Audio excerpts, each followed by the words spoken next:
कळवण सुरगाणा विधानसभा मतदारसंघातून सलग दुसऱ्यांदा विजयी झाल्याने लोकप्रिय आमदार नितीनभाऊ पवार यांचा दिनांक 29/11/2024 रोजी कळवण तालुक्याच्या वतीने आप्पा लॉन्स कळवण येथे भव्य नागरी सत्कार सोहळा संपन्न झाला।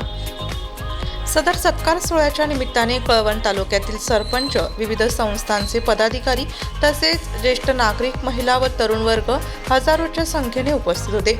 सदरचा सत्कार अतिशय उत्साहात व जल्लोषात साजरा करण्यात आला। सत्कार प्रसंगी आमदार नितीन पवार यांच्या कार्याबद्दल ज्येष्ठ नागरिकांकडून तसेच विविध संस्थांकडून गौरवोद्गार काढण्यात आले। त्यांची निवड ही त्यांनी केलेल्या विकास कामातून झाली असल्याचे मत सर्वच वक्त्यांच्या वक्तृत्वातून दिसून आले। सर्व वक्त्यांच्या भाषणानंतर सत्काराला उत्तर म्हणून सन्माननीय आमदार नितीन पवार यांनी मार्गदर्शनपर भाषणातून आलेल्या सर्व नागरिक व मतदारांचे आमदार म्हणून निवडून दिल्याबद्दल आभार मानले।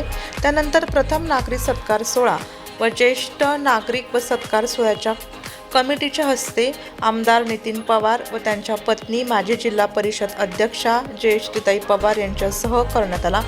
नागरिक सत्कारानंतर शहरातून तसेच खेड्यापाड्यातून आलेल्या सर्व नागरिकांनी आमदार नितीन पवार यांचा स्वतंत्र शाल श्रीफळ देऊन सत्कार केल्यानंतर सत्काराच्या कार्यक्रमाची सांगता करण्यात आली। त्यांनी प्रचार केला की नितीन पवार मोर्चाला सहभागी नव्हता आणि आदिवासींच्या याच्यात काही नव्हता। मी प्रत्येक याच्यात सहभागी होतो की एवढंच की मी थोडं प्रसिद्धीला मी मागे राहतो। बऱ्याच वेळा मी फोटो काढण्यात खूप कमी फोटो काढतोय। बरेचसे फोटोग्राफरांना माहिती आहे माझं वागणं कसं मी, आणि मीडियाच्याही लोकांना माहिती मी मीडियाच्या समोरही जास्त जात नाही। का जात नाही तर मला त्या गोष्टीची सवय नाही। जास्त आपण कसं काम करू यासाठी आपलं प्रयत्न राहतो।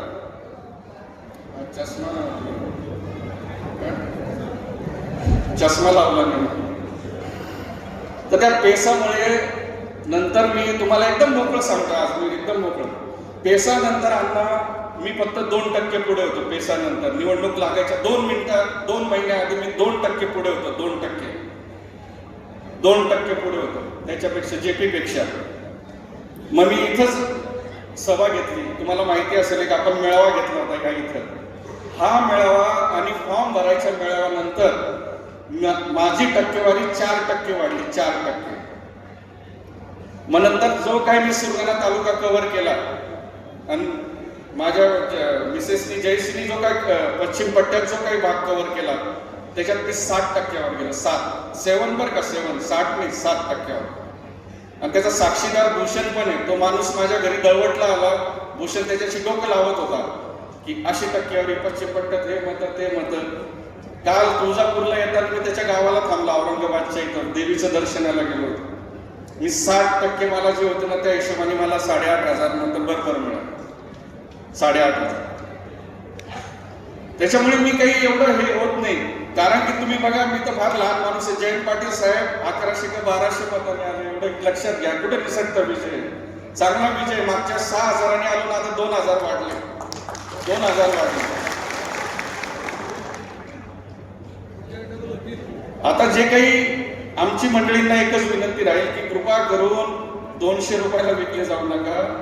पाहिलं तर 1000 रुपये किंवा 5,000 रुपये घ्या तेव्हा जरा आपली इज्जत राहील। माझ्या लोकांना एक सांगणार त्या ताईंना सर्वांचे फोन येऊन गेले की आता फिरणार आहे, मी पण फिरणार आहे। आणि इथं जे काही मला सांगण्यात आलं की भाऊ तुम्ही सर्व विसरलं पाहिजे, मी कधीच मनात ठेवत नाही। मी फार मोठ्या मनाचा आहे। कारण की मी कधीच एक आहे माझ्या पाठीमागे माझ्या वडिलांचं नाव आहे। त्या नावाच्या कृपेने आणि तुमच्या सर्वांच्या आदिवासी आशीर्वादाच्या कृपेने मी आमदार झालो। तुमच्या सर्वांच्या आणि तुमचे जे काही आशीर्वाद मला मिळाले तुमच्या विश्वासाला मी कधीच कडा लावू देणार नाही। एवढं मी इथं तुम्हाला माझ्या वडिलांच्या फोटोच्या साक्षीने सांगतो। कारण की काम मला करायला फार आवडतं। आता आमच्या अध्यक्षांनी सांगितलं सुरगाण्यात की भाऊ आता तुम्ही 2200 कोटी आणले। 2200 कोटी आणल्यामुळे आता अजून पुढे निधी आणायचा। निश्चितच मोठ्या प्रमाणात निधी येईल। कारण की तुम्ही बघा सत्तेत असलं तरच शहाणपण असतं आणि कामं होतात। एक लक्षात घ्या। उद्या चुकून जर ते जेपी गावित निवडून असते ना कोणी पुत्र विचारलं नसतं। एक लक्षात घ्या। कारण की आता सरकारमध्ये मी माझा अनुभव सांगतो 5 वर्षाचा। विरोधी पक्षाच्या आमदाराला कवडीची निधी दिली जात नाही। एक लक्षात घ्या। कवडीची निधी।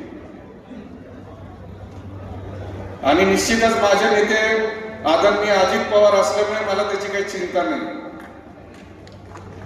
काम करताना मला निश्चितच त्यांची साथ राहील, मी एवढं तुम्हाला आश्वासित करतो.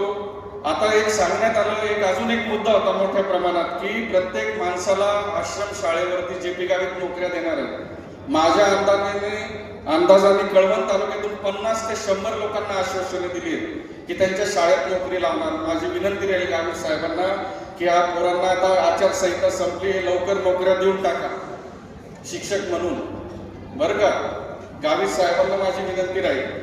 आणि कृपा करून माझी विनंती राहील, ज्या लोकांनी कारखान्याचं वाटोळं केलं त्यांच्यापासून कृपा करून दूर राहा. सगळ्यांना माझं सांगणं आहे, यांनी कधीच तालुक्याचं कल्याण केलं नाही, यांनी केलं नाही ना त्या बामाने पण केलं नाही. फार यांनी जे काही त्यांचा व्हिडिओ फिरत होता, मी तसं व्हिडिओ बघितले आहेत, काय काय त्यांनी केलं ते माझ्या समोर एकदाही आले नाही. जेडी पवारांबद्दल तर मला फार बोलूशी वाटतं, पण ते परत मंडळी मला म्हणतील आमच्या नाटक गोत्याचे असल्यामुळे भाऊ काही बोलू नका, मला नंतर फोन येतो. पण निश्चितच माझ्या मनात खूप खंत आहे या 3 लोकांबद्दल. राजकारण करावं माझा विरोध नाही, पण बोलताना जरा पथ्य पाळलं पाहिजे. थोडं बसा, थोडं बसा. नितीन भाऊ असं झालं बसा बसा. देवदास पवारला विचारायचं, देवदास पवारला विचारायचं. बच्चन माणूस आहे जी काही पातळी खालची झाली, आता माझ्याकडे नाही का एकच कुत्र आहे घरी, बरं का. आता मी अजून एक कुत्र पाळणार आहे, संतोष नावाचे कुत्र माझ्या घरी. इथं जर कोणी आला असेल तर नाशिक लोकशाही न्यूजसाठी उपसंपादक बाजीराव नाना खैरनारसह प्रतिनिधी शाहू चव्हाण, कळवण.